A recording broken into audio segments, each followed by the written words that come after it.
వీళ్ళ దేశం బాగా చిన్నదే. ఎందుకంటే సౌత్ కొరియా, నార్త్ కొరియా విడిపోయిన తర్వాత సౌత్ కొరియాకి, నార్త్ కొరియాకి కొంచెం సౌత్ కొరియాకి తక్కువ వచ్చింది ల్యాండ్. నార్త్ కొరియాకి ఎక్కువ ల్యాండ్ ఉంటుంది. కానీ వీళ్ళ డెవలప్మెంట్ ముందు వాళ్ళ డెవలప్మెంట్ అసలు నథింగ్. వాళ్ళు అసలు ఇప్పుడు వీళ్ళతో పోల్చుకుంటే వాళ్ళు 0% దగ్గర ఉన్నట్లు లెక్క. మీకు ఇది ఎందుకు చెప్తున్నా అంటే సౌత్ కొరియా కంట్రీయే చిన్నది. ఇక్కడ డెస్టినేషన్స్ బాగా తక్కువ, చూడడానికి కూడా తక్కువ. ఒకటి జేజు ఐలాండ్, అది మేము మిస్ అయిపోయాం, మేము చూడలేకపోయాం. ఆ జేజు ఐలాండ్ ఎప్పుడంటే మేము ఫుకాకో నుంచి బుసాన్ వచ్చేటప్పుడు మధ్యలో ఒక ఐలాండ్, జేజు ఐలాండ్. ఎవరైనా వస్తే మాత్రం అది మర్చిపోకుండా వెళ్ళండి. మాకు కుదరలేదు చూడడానికి. బుసాన్లో ఉన్న ఆల్మోస్ట్ అన్ని లొకేషన్స్ కవర్ చేస్తాం. అది దీని ముందు వీడియో ఉంటుంది మీకు, అది చూడండి. ఈ సియోల్లో మాత్రం ఈ లొకేషన్ నమి ఐలాండ్ మాత్రం అస్సలు మిస్ అవ్వద్దు, స్కిప్ చేయొద్దు. స్కిప్ చేస్తే మాత్రం రిగ్రెట్ అవుతారు మీరు ఖచ్చితంగా. అంత బాగుంటుంది ఇది. కెమెరాలో మీకు అంత తెలియట్లేదు కానీ డైరెక్ట్ మన కంటితో చూస్తే ఆ లొకేషన్ ఫీల్ అదే వేరే ఉంటుంది, నేచర్తో దగ్గరగా.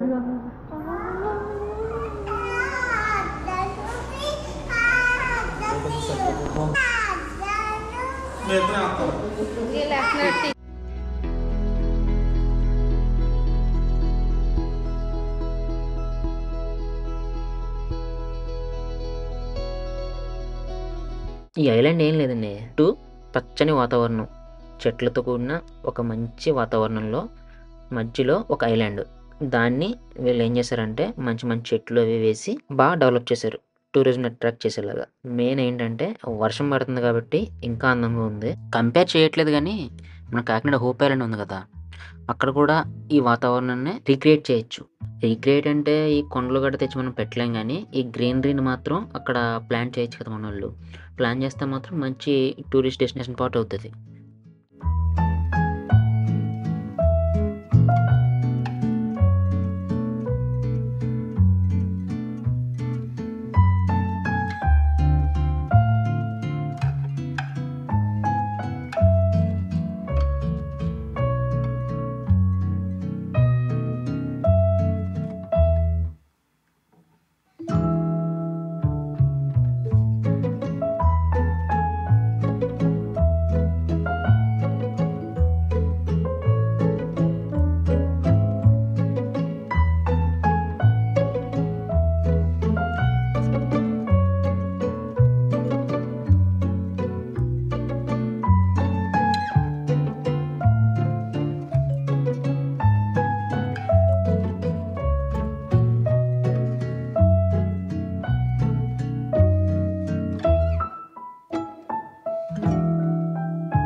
చూస్తున్నారు కదా, అది వాటర్ ఫాల్ అంట. ఏదో పాత వాటర్ ట్యాంక్ని పాడు చేయకుండా వదిలేసి వాటర్ నింపేసి వదిలేస్తే కార్దు చూడండి అలా ఉంది, అది వాటర్ ఫాల్.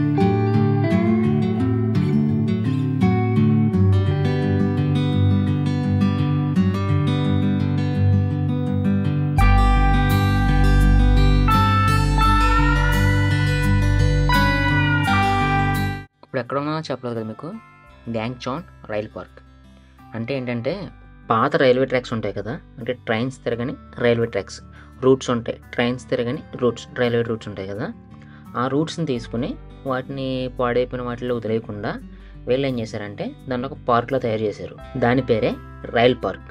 పాత రైల్వే ట్రాక్స్ ఉంటాయి కదా, వీళ్ళు సౌత్ కొరియా వాళ్ళు నార్త్ కొరియా వాళ్ళు కలిసి ఉన్నప్పుడు రిపబ్లిక్ ఆఫ్ కొరియా అని చెప్పి ఉండేటప్పుడు ఉన్న రైల్వే ట్రాక్స్ ఇవి. అప్పట్లో వాడేవారు లేటెస్ట్ ట్రైన్స్. అంటే ఇప్పుడున్న ట్రైన్స్ కొంచెం ఫాస్ట్గా వెళ్తాయి కదా, వేరే దేశంలో కూడా ఫాస్టెస్ట్ ట్రైన్స్ ఉన్నాయి. అంటే జపాన్లుగా బుల్లెట్ ట్రైన్స్ వీళ్ళకి కూడా ఉన్నాయి. గంటకి ఒక 250 నుంచి 300 కిలోమీటర్ల దగ్గరలో వెళ్ళే ట్రైన్స్ వీళ్ళకి కూడా ఉన్నాయి. అందుకని చెప్పి ఆ ట్రాక్స్ వీటికి పనిచేయమని చెప్పి ఈ ట్రాక్స్ని ఇలా వదిలేశారు. వీటిని ఇలా వదిలేయకుండా వీళ్ళు ఏం చేశారంటే దాన్ని రైల్ పార్క్ కింద తయారు చేసుకున్నారు ఈ రూట్స్ని. ఇదంతా సివిల్ కనెక్ట్ అవుద్ది. ఎగ్జాంపుల్ ఏంటంటే మనకి మామిడాడి సైడ్ ఒక సింగిల్ ట్రాక్ ఉంటుంది, అంటే 1 వే ట్రాక్ మాత్రం ఉంటుంది. మళ్ళీ వెనక్కి రావడానికి అక్కడ ట్రాక్ ఉండదు. సేమ్ అలాంటి ట్రాక్ ఇది. సో వీళ్ళు దాన్ని వాడలేరు, ఎందుకంటే వెళ్ళడానికి రావడానికి 2 ట్రాక్స్ ఉండాలి.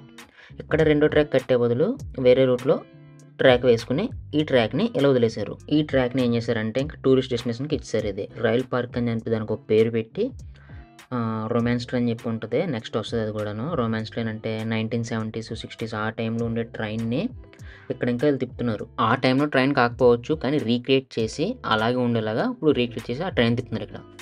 ఈ రైల్ పార్క్ గురించి కూడా ప్రపంచం మొత్తం తెలియడానికి కారణం వీళ్ళ సిరీసే. వీళ్ళ కొరియన్ సిరీస్లో ఈ రైల్ పార్క్ గురించి ఒక దిక్కున సీన్స్ వస్తాయి. ఆ సీన్స్ చూసి ఆ కొరియన్ డ్రామా ఫ్యాన్స్ ఉంటారు కదా, వాళ్ళు చూడడానికి వచ్చి అలా సౌత్ కొరియాని ఫేమస్ చేశారు. మ్యాక్సిమం బీటీఎస్ ఈ సౌత్ కొరియన్ డ్రామాస్ వల్లే ఈ సౌత్ కొరియా ఫేమస్ అయింది. టూరిజంకి ఫేమస్ అయింది అయితే మాత్రం వీళ్ళ గురించే, సౌత్ కొరియన్ డ్రామాస్, ఆ తర్వాత బీటీఎస్. కానీ మామూలుగానే ఈ కంట్రీ అయితే well developed. Samsung, LG, Hyundai, Kia ఇలా ఎన్నో బ్రాండ్స్ ఉన్నాయి వీళ్ళైతే మాత్రం ప్రపంచం మొత్తం. One of the richest country కూడా ఇది, ఓ రకంగా చెప్పాలంటే పవర్ఫుల్ కంట్రీ కూడా.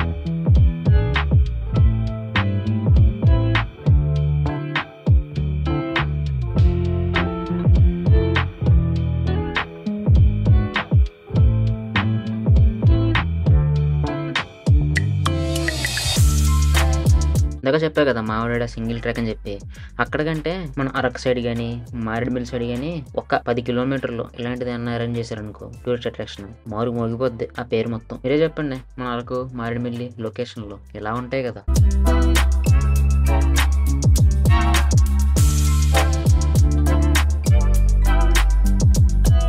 జపాన్ ఒకటి, సౌత్ కొరియా ఒకటి, తైవాన్ ఒకటి, ఇవన్నీ ఏంటంటే కొంచెం కొండలు ఎక్కువ ఉంటాయి. ల్యాండ్ ఏరియా కంటే కొండలు ఎక్కువ ఉంటాయి. దాని గురించి వీళ్ళు ఏంటంటే ఎక్కడ పడితే అక్కడ నేచర్ని పాడు చేయకుండా, చెట్లు కొట్టకుండా డైరెక్ట్ కొండలకి స్వరంగ మార్గాలు అంటే టన్నెల్స్ తయారు చేసి ఎక్కడికక్కడ ఇలా నీట్గా ఉంచుకుంటారని. టూరిస్ట్ అట్రాక్షన్ అని చెప్పా కదా మీకు. బయట నేచర్ ఏమో మనలాంటి పెద్దోళ్ళకి, ఇలా టన్నెల్స్ లోపల లైటింగ్లు, ఈ బుడగలు గట్టబెట్ట చూడండి, ఇలాంటివి చిన్నపిల్లల్ని అట్రాక్ట్ చేయడానికి. ఇలా చేస్తే టూరిస్టులు ఖచ్చితంగా అట్రాక్ట్ అవుతారు. మన ఇండియాలో ఎప్పుడు చేస్తారో ఏటో మీకు తెలియదు.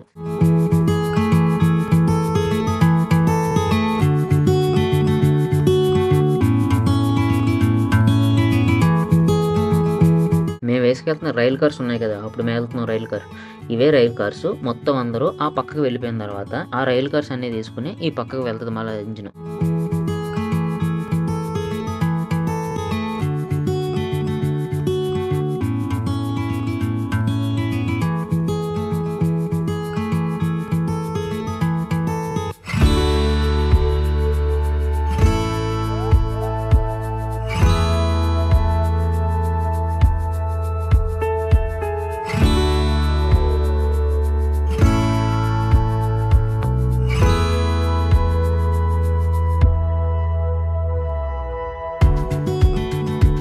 వెనకాల నేచర్కి తగ్గట్టు మనకు ఫోటో స్పాట్స్ కానీ క్రియేట్ చేస్తే ఇలా ఉంటుంది లొకేషన్. అక్కడున్న చిన్న బల్బులే ఆ వెనకాల ఉన్న ఆ లొకేషన్కి ఒక అట్రాక్షన్ తీసుకొస్తుంది. మనం వెళ్ళి నుంచి ఫోటో తీసుకుంటే ఆ లుక్ బాగుంటుంది అలా.